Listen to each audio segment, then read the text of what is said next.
Une décision en apparence modeste a fait basculer le statut d'un axe local. D'une route simplement rendue praticable, le projet passe à un bitumage engagé, avec une emprise de 9 mètres et des accotements structurés, un changement perceptible avant même l'achèvement des travaux. Pourquoi ce détail technique devient-il un test de crédibilité pour les usagers quotidiens? Et que révèle-t-il lorsque Ibrahim Traoré transforme une promesse publique en instruction visible sur le terrain? Quand l'infrastructure commence à parler à la place du discours, la promesse centrale de ce projet est simple: rendre le déplacement plus sûr, plus régulier et plus prévisible pour ceux qui empruntent quotidiennement la route Cahaya Barsalo. Le bénéfice attendu tient en quelques mots: moins d'incertitude, plus de continuité, un gain de temps tangible.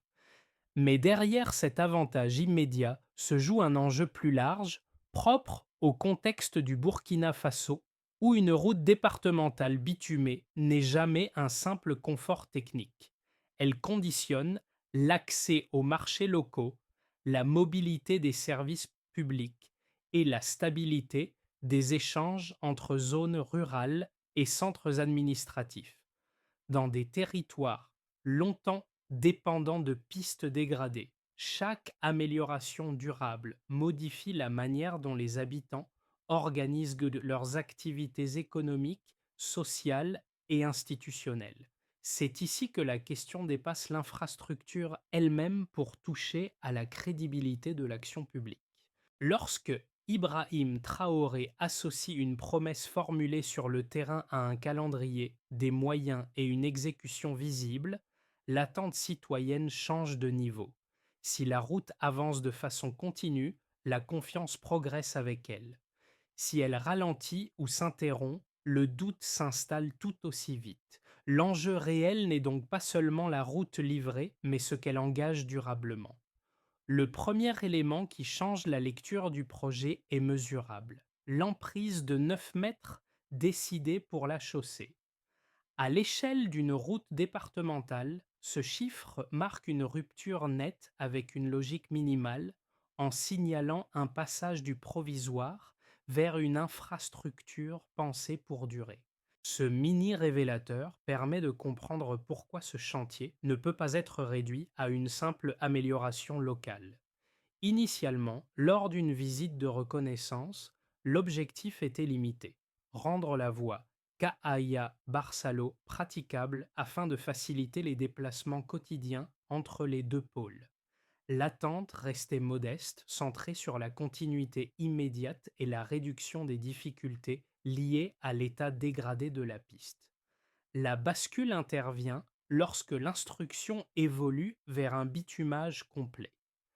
Cette inflexion, attribuée à Ibrahim Traoré dans la continuité d'un engagement public antérieur, modifie profondément la nature du projet. Une route bitumée ne change pas seulement la surface de roulement, elle transforme les usages, les volumes de circulation et la perception même de l'espace traversé. Un autre élément de contexte éclaire cette évolution. Avant l'intervention visible actuelle, le gros du travail structurel a été assuré par le génie militaire. Cette organisation en deux temps, consolidation d'abord, finition ensuite, révèle une méthode pensée pour limiter les ruptures de chantier et accélérer la mise en service effective. Elle introduit une logique de continuité rarement observée sur des axes de ce niveau. Dans le contexte plus large du Burkina Faso, cette route départementale s'inscrit ainsi dans une mission nationale de renforcement du réseau routier. Elle devient un cas d'école montrant comment une promesse ciblée peut être intégrée à une vision d'ensemble, où chaque tronçon contribue à la fluidité générale. C'est cette combinaison entre paramètres techniques précis, méthode d'exécution et signal politique qui explique pourquoi la référence à Ibrahim Traoré revient comme point d'ancrage analytique et non comme simple rappel symbolique. Sur le terrain, le projet prend corps à travers ceux qui le traduisent en gestes concrets. Le responsable technique présent sur le chantier n'évoque pas une intention abstraite, mais une succession d'étapes lisibles. reconnaissance du tracé, préparation du fond de forme, puis application de la couche de roulement. Ce rôle de passeur est décisif, car il transforme une décision politique en paramètres compréhensibles pour les riverains comme pour les usagers de passage. Les premiers impacts apparaissent avant même l'achèvement des travaux. L'élargissement de l'emprise modifie la lecture de la route. Les croisements deviennent plus sûrs, les accotements structurent l'espace et la circulation gagne en lisibilité. Pour les transporteurs locaux, cette transformation réduit l'incertitude quotidienne liée aux pistes étroites et dégradées. Un second effet se joue dans le temps.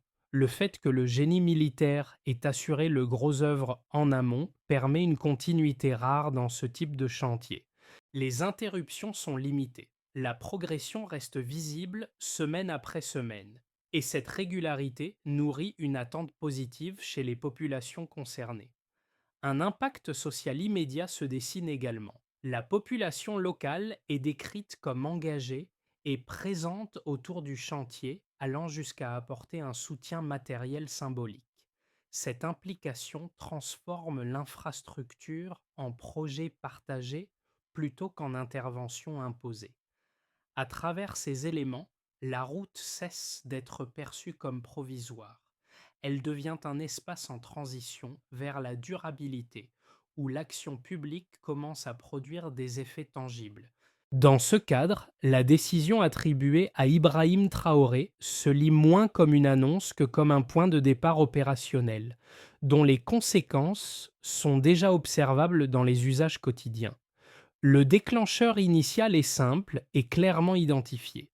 Lors d'une visite de reconnaissance, l'état de la voie Cahaya à Barceló est constaté comme insuffisant pour assurer des déplacements réguliers et sûrs. La promesse formulée à ce moment-là vise un objectif fonctionnel: rendre la route praticable afin de faciliter les trajets entre les deux localités sans engager immédiatement de transformation lourde. Cette première étape fixe un horizon mesurable. Elle répond à une urgence du quotidien et crée une attente limitée mais concrète parmi les usagers. À ce stade, il ne s'agit pas encore de durabilité, mais de continuité minimale, d'une amélioration perceptible dans les conditions de circulation. La dynamique change lorsque l'instruction évolue. Il n'est plus seulement question d'améliorer, mais de bitumer. Cette décision marque le passage du provisoire au durable et modifie profondément la trajectoire du projet. Attribuée à Ibrahim Traoré dans la continuité d'un engagement public, elle transforme une réponse ponctuelle en investissement structurant. Le chantier est alors organisé en séquences. D'abord la préparation du tracé et la consolidation du fond de forme. Ensuite, l'intervention dédiée à la couche de roulement. Ce découpage n'est pas anodin. Il permet de sécuriser l'investissement, d'éviter des reprises coûteuses et de maintenir une progression visible même lorsque toutes les équipes ne sont pas simultanément mobilisées. Le rôle du génie militaire marque une montée en puissance décisive. En assurant le gros œuvre en amont, il accélère le calendrier et stabilise la base technique.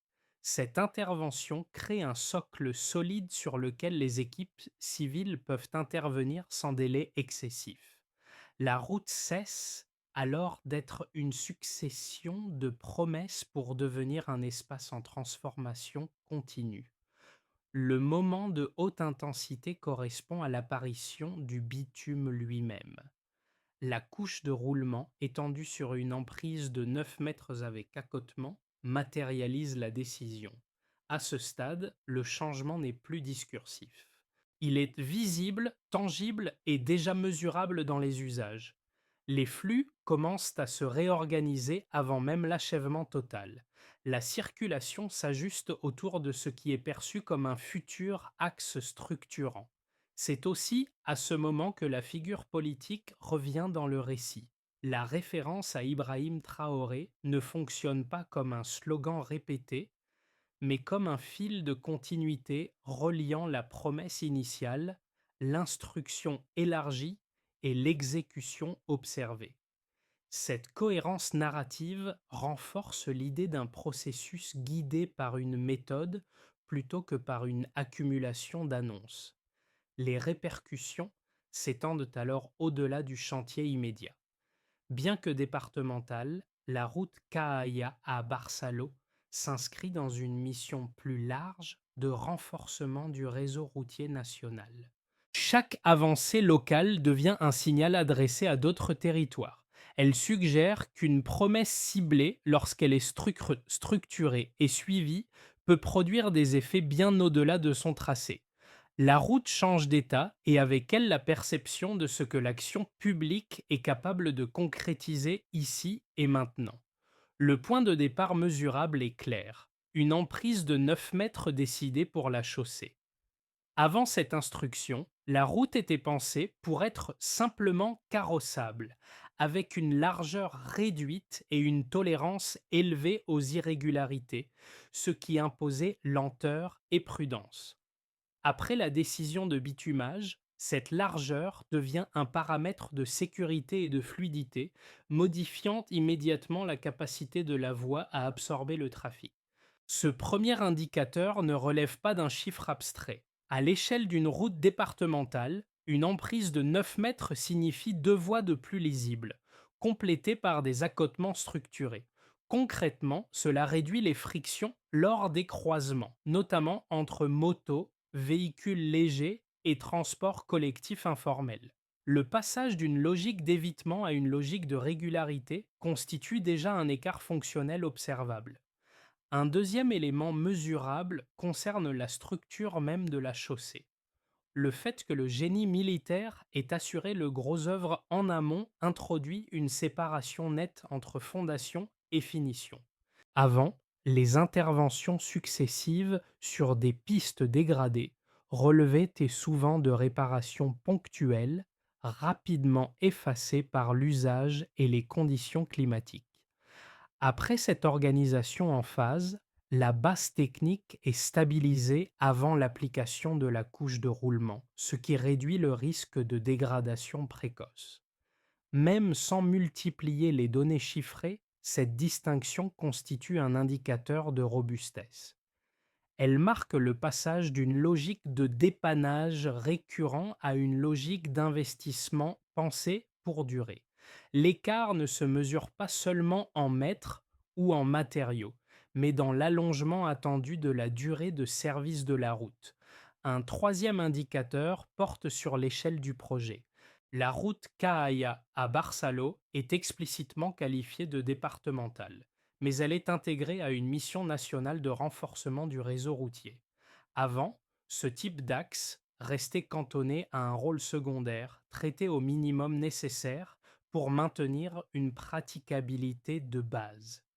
Après l'instruction de bitumage, elle change de catégorie dans la hiérarchie implicite des priorités. Ce glissement d'échelle est mesurable en termes de méthode et d'attention portée au chantier. Une départementale traitée comme un axe structurant devient un maillon actif d'un ensemble plus vaste. L'écart n'est pas un chiffre isolé, mais un changement de statut dans la manière dont l'infrastructure est conçue et suivie. Pris ensemble, ces trois indicateurs dessinent une cohérence. La largeur de la chaussée, la méthode de construction en deux phases et l'intégration dans une mission nationale convergent vers une même lecture. Le projet vise la stabilité plutôt que la simple réparation. C'est ici que la référence à Ibrahim Traoré prend une dimension analytique. La promesse initiale, élargie en instruction de bitumage, se traduit par des paramètres techniques vérifiables, observables sur le terrain. La crédibilité ne repose pas sur une accumulation de statistiques, mais sur quelques repères clairs. Chaque semaine de progression visible ajoute un écart de confiance perceptible par les usagers. La preuve n'est pas théorique, elle est déjà en usage. La route n'est pas seulement en construction, elle est déjà en train de fonctionner comme une infrastructure appelée à durer. L'argument le plus solide contre ce type de projet repose d'abord sur une logique de priorisation. Certains estiment que bitumer une route départementale mobilise des ressources qui devraient être concentrées sur des axes nationaux plus fréquentés. Dans cette lecture, l'impact marginal d'un tel chantier serait jugé insuffisant au regard des besoins globaux du réseau routier, surtout dans un contexte de contraintes budgétaires fortes. Un second argument critique concerne la durabilité. Une route bitumée, même correctement réalisée, peut se dégrader rapidement si l'entretien n'est pas assuré de manière régulière.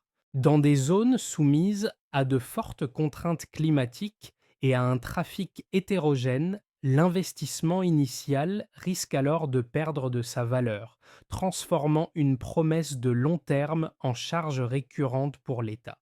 Ces deux objections reposent sur des préoccupations légitimes et ne peuvent être écartées d'un revers de main. La réponse s'appuie toutefois sur les éléments observables du projet lui-même. Le choix d'une emprise de 9 mètres et la séparation claire entre grosses œuvres et couches de roulement indiquent une conception pensée pour absorber un usage réel et non symbolique. Il ne s'agit pas d'une amélioration minimale, mais d'une standardisation qui rapproche une route départementale des caractéristiques d'un axe structurant. Sur la question de la durabilité, l'intervention préalable du génie militaire modifie la donne. En sécurisant la base technique avant la finition, elle réduit précisément le risque de dégradation précoce au cœur de la critique. Le raisonnement n'élimine pas la nécessité d'entretien, mais il déplace le débat. On ne parle plus d'un bitume fragile, mais d'un investissement conçu pour durer plus longtemps que les solutions temporaires. Enfin, l'inscription explicite du chantier dans une mission nationale de renforcement du réseau suggère une logique systémique. La route Cahaya à Barcelone n'est pas traitée comme une exception isolée, mais comme un prototype reproductible. Dans ce cadre, la référence à Ibrahim Traoré n'est pas un argument d'autorité, mais un point de cohérence politique reliant un arbitrage local à une orientation nationale. Les objections demeurent donc valables en théorie, mais les choix techniques et organisationnels observés en réduisent la portée pratique. À mi-parcours, le projet cesse d'être évalué comme une route en travaux pour être lu comme une démonstration de méthode. Ce qui comptait au départ, le tracé local et son état, devient secondaire face à ce que le chantier révèle sur la manière d'agir. La décision de bitumer une route départementale avec des standards élargis ne parle plus seulement d'infrastructure, mais de capacité d'exécution. Le basculement tient dans un détail souvent négligé. La progression du chantier est visible, continue et compréhensible par ceux qui l'observent sans disposer de calendrier officiel. Chaque étape franchie confirme la précédente et réduit l'écart entre l'annonce et l'usage réel. La route n'est plus attendue, elle est déjà intégrée dans les pratiques quotidiennes. C'est à ce moment précis que la référence à Ibrahim Traoré change de fonction dans le récit. Elle ne sert plus à rappeler l'origine politique de la promesse, mais à incarner ce point de bascule où l'action devient preuve. La cohérence entre la parole initiale, l'instruction élargie et l'exécution observable s'impose sans discours supplémentaire. Ce midpoint révèle ainsi un déplacement du centre de gravité. La question n'est plus de savoir si la route sera achevée, mais ce que cette manière de faire annonce pour d'autres axes. Un chantier local devient un repère, et ce repère redéfinit les attentes bien au-delà de ces kilomètres. Les effets du bitumage se listent différemment selon les acteurs, mais ils convergent vers une même réalité observable. Pour les autorités publiques d'abord, une route départementale stabilisée modifie profondément la gestion quotidienne. Les déplacements administratifs deviennent plus prévisibles, les interventions d'urgence moins dépendantes de l'état de la piste et la planification cessent d'être dominées par la réparation permanente. Cette continuité facilite aussi le suivi des politiques locales, car l'accès au territoire n'est plus conditionné par des aléas constants. Du côté des entreprises et des acteurs économiques, l'impact est immédiat et pragmatique. Le transport des marchandises gagne en fluidité avec moins de ruptures et de coûts imprévus.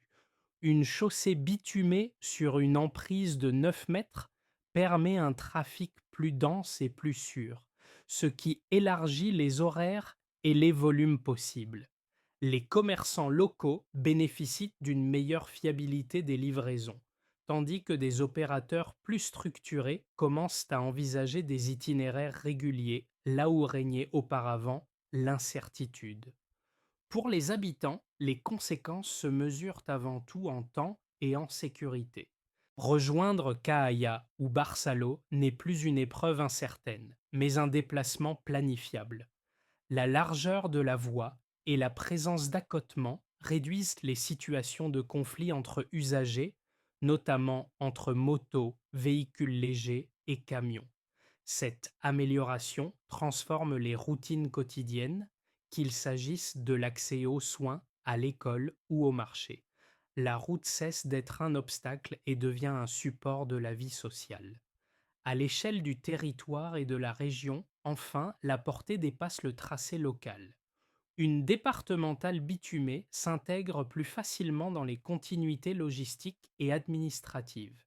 Elle renforce les connexions secondaires qui alimentent les axes majeurs au lieu de les surcharger, contribuant ainsi à une meilleure répartition des flux. Ce rééquilibrage discret produit des effets cumulatifs sur l'activité locale sans nécessiter d'infrastructures annexes complexes. Ce qui relie ces quatre niveaux d'impact, c'est la cohérence entre décision et effet. La référence à Ibrahim Traoré revient ici comme un point de synchronisation. Elle rappelle que les transformations observées aujourd'hui découlent à d'une promesse élargie en instruction, puis traduite en paramètres techniques précis. Le résultat n'est pas seulement visible, il est déjà intégré dans les usages. Cette appropriation rapide constitue un indicateur puissant. Elle montre que l'infrastructure répond à un besoin réel reconnu par les pratiques quotidiennes. Les flux s'ajustent, les attentes se stabilisent et le projet sort du registre symbolique pour entrer dans celui du vécu. À ce stade, une nouvelle question émerge naturellement. Si ces effets sont déjà perceptibles ici, comment seront-ils gérés et prolongés ailleurs lorsque des axes similaires suivront la même logique? Dans un scénario de base, la route Kaaya à Barsalo est achevée selon le rythme observé et intégré sans rupture dans l'usage quotidien. Les flux se stabilisent, les acteurs locaux ajustent progressivement leurs pratiques et l'axe devient un maillon fiable du réseau départemental. La priorité se déplace alors vers la maintenance régulière. Si l'entretien suit un calendrier minimal mais constant, les gains obtenus se consolident dans le temps sans transformer radicalement l'équilibre existant. Le scénario optimiste repose sur un effet d'entraînement. La réussite visible du chantier sert de référence opérationnelle pour d'autres axes comparables. La méthode observée, décision claire, phasage lisible, exécution continue est reprise ailleurs. Dans cette hypothèse, les routes départementales cessent d'être perçues comme secondaires et deviennent des relais structurants du réseau. L'instruction initiale associée à Ibrahim Traoré prend alors une dimension systémique.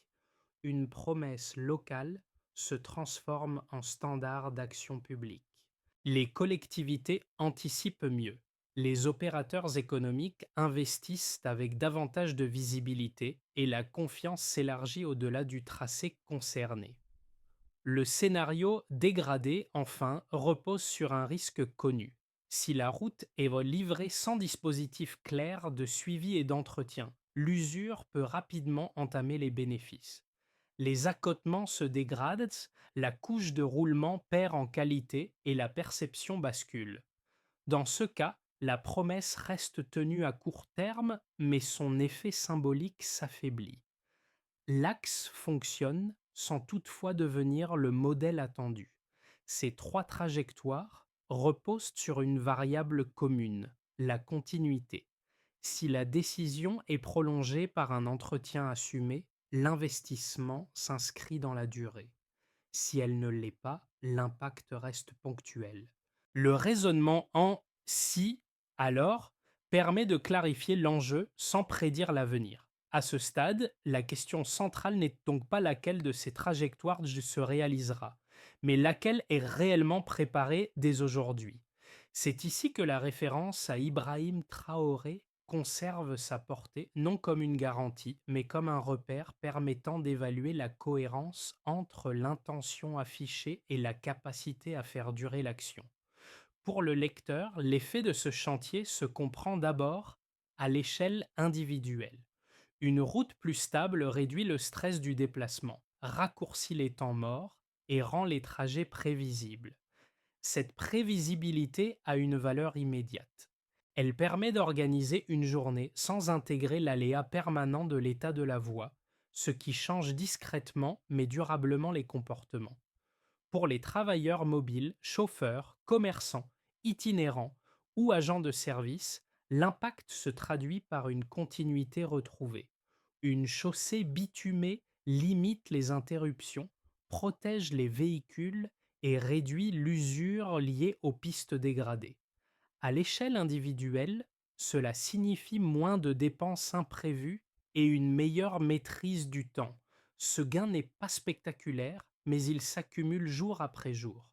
À l'échelle collective, ces ajustements répétés produisent un effet cumulatif sur l'activité locale.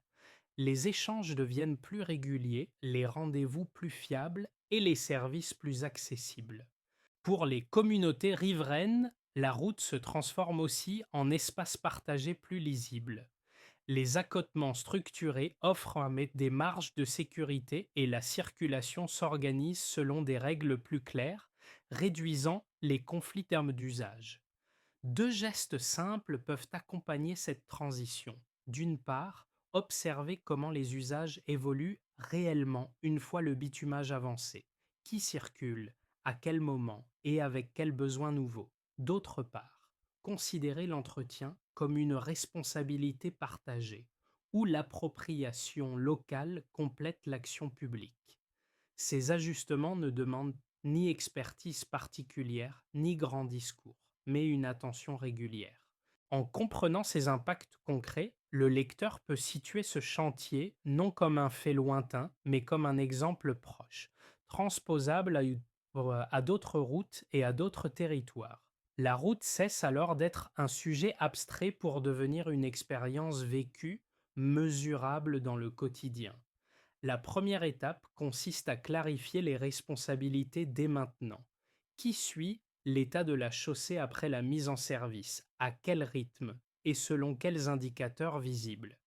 Définir ce cadre en amont évite que l'entretien ne soit traité comme une urgence future plutôt que comme une routine intégrée.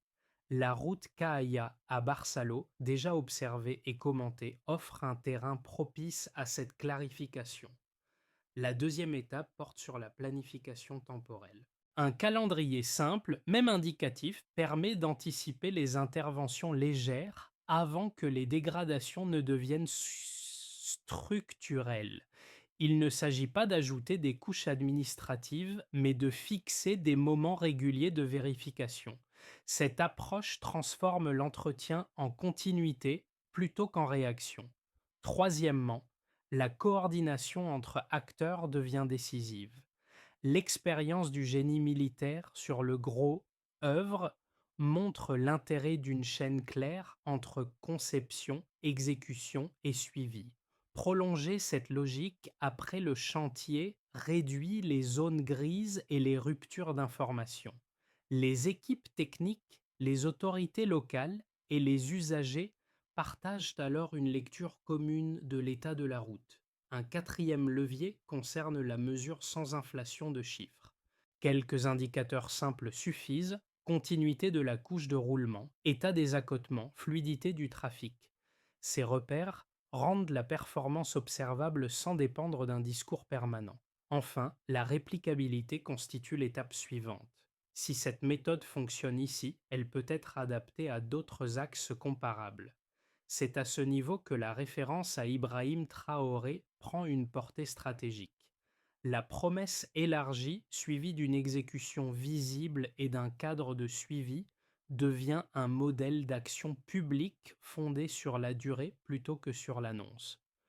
Au départ, il n'y avait qu'une promesse formulée au bord d'une voie, difficilement praticable.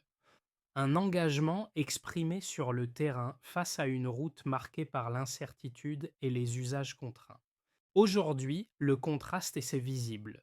Le bitume posé, l'emprise élargie et la progression continue ont remplacé l'attente par une forme de confiance prudente. Ce retour au point d'origine donne au récit toute sa cohérence. La route Cahaya à Barcelone n'est plus un projet évoqué lors d'une visite, mais un objet concret inscrit dans le quotidien. Les gestes techniques, la présence régulière des équipes et l'avancée lisible ont transformé une intention en référence observable. Rien de spectaculaire, mais une accumulation de preuves. C'est dans cette continuité que la figure d'Ibrahim Traoré s'inscrit naturellement. Non comme un rappel appuyé, mais comme un fil conducteur reliant la parole initiale, l'instruction élargie et l'état actuel du chantier. La route parle désormais pour elle-même. Elle montre que certaines décisions, lorsqu'elles sont suivies jusqu'à leur matérialisation, produisent comme des effets durables sans besoin de discours supplémentaires. La promesse tenue ne change pas seulement un tracé, elle modifie la manière dont l'action publique est perçue, évaluée et attendue. Un axe départemental devient ainsi un symbole discret, non par son ampleur, mais par la cohérence entre ce qui a été dit, fait et rendu visible. Au terme de ce parcours, la route Cahaya à Barcelone invite à déplacer le regard. Elle ne demande pas d'être admirée comme une réalisation exceptionnelle, mais observée comme un indicateur de méthode, de continuité et de capacité à faire correspondre une promesse publique à des effets visibles. Ce type de projet ne se mesure pas seulement à sa livraison, mais à ce qu'il continue de produire après. Pour le lecteur, l'invitation est volontairement ouverte. Observez ce qui se passe une fois la route pleinement intégrée aux usages. Comparer son évolution avec celle d'autres axes similaires. S'interroger sur la manière dont l'entretien est assumé, rendu lisible et partagé dans le temps. Ce sont souvent ces détails discrets qui révèlent si une infrastructure devient réellement durable. Dans cette lecture, la référence à Ibrahim Traoré ne clôt pas le débat. Elle sert plutôt de repère pour poser une question plus large. Comment faire durer ce qui a été engagé? Comment transformer une réussite locale en standard reproductible sans diluer les moyens ni les attentes? Au-delà de cette route précise, l'enjeu touche à la relation entre action publique et confiance collective. Lorsque les résultats deviennent visibles, mesurables et partagés, la discussion change de nature. Elle quitte le registre de l'annonce pour entrer dans celui de l'expérience. C'est à ce niveau que le dialogue reste ouvert et qu'il mérite d'être poursuivi.